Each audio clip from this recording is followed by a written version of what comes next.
I'm an old tube amp guy. That's a world that feels at times like it's leaving. I'm hanging on to my tube amps. But you play through what you like.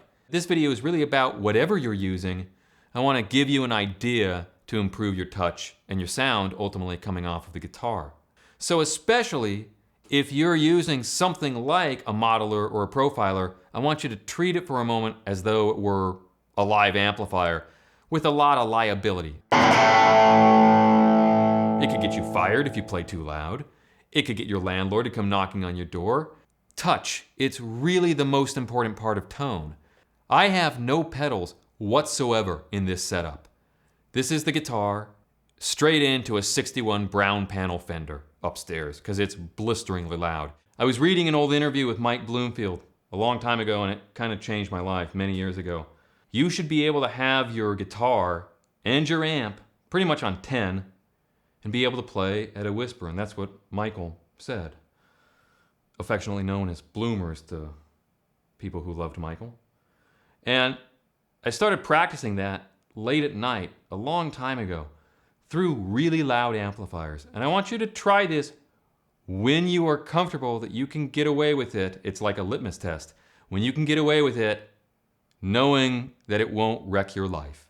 Because if you screw up, it's gonna wreck your life. So like sometimes like at 1 in the morning, I'll turn the amplifier up to 10. And I'll just practice playing really light. Everything needs to be a whisper.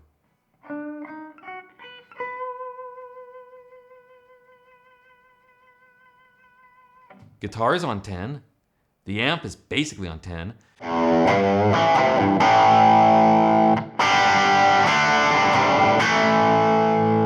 You're setting your guitar and your amp at its absolute most touch sensitive, and you're relying on your right hand touch alone in order to basically prevent you from having the cops knock on the door. And it's a really good way to get used to playing quiet. And what Michael said in that interview is that you should be able to go from a whisper to a roar without changing anything here, without pushing any pedals, without reaching over and dialing anything different on the amplifier.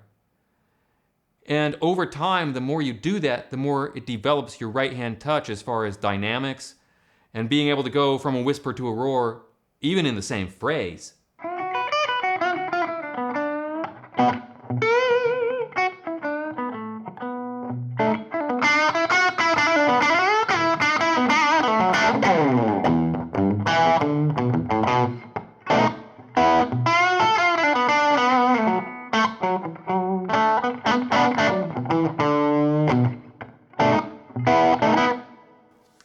And you're not going to go to the roar at 1 in the morning, but you're going to get really used to playing everything as light as can be.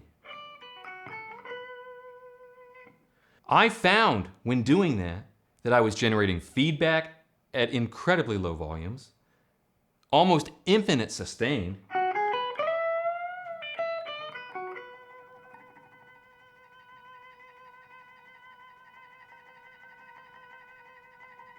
the amplifier is upstairs. I'm not interacting with the speaker. And it's counterintuitive, but the tone begins to bloom. And then when you really want to lay into it, you go pretty much from this beautiful, clean guitar sound into just the mother of all dirty tones. And it doesn't even have to be in tune if you got a good groove and a good tone. Although it's nice to be in tune, but case in point, Keith Richards.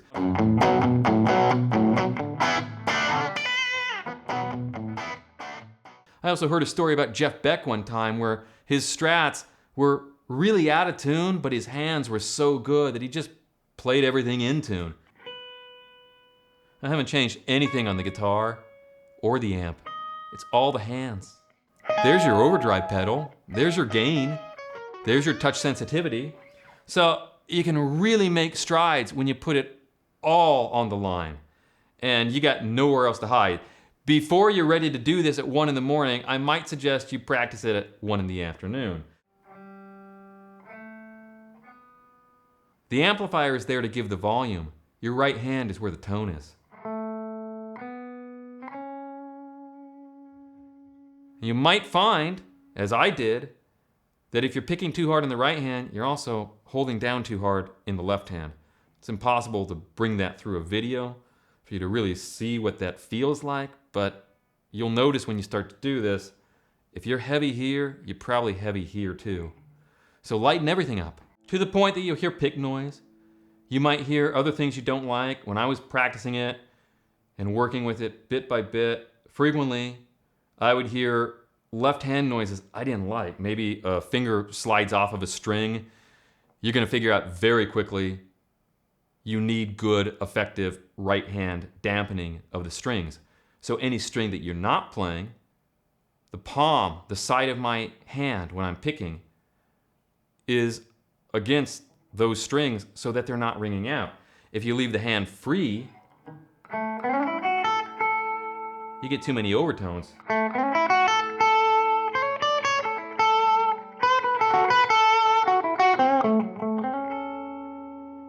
Dampen those strings. The getting back to the roar becomes pretty simple, and your right hand will start to naturally do that on the guitar. But it's getting to where you have the control to go quiet, and then you can adjust anything you want in between. You can go full on.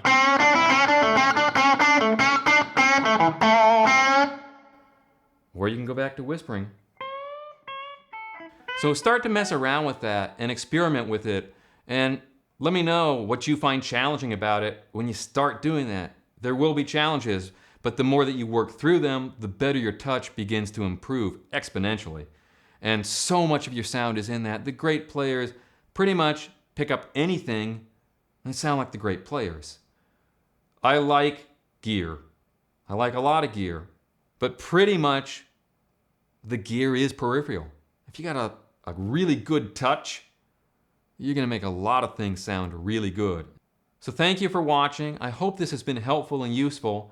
And if you haven't already subscribed and you're enjoying this and it's been useful to you, consider subscribing and hitting the notification bell. Keep enjoying the guitar. I'll see you again really soon.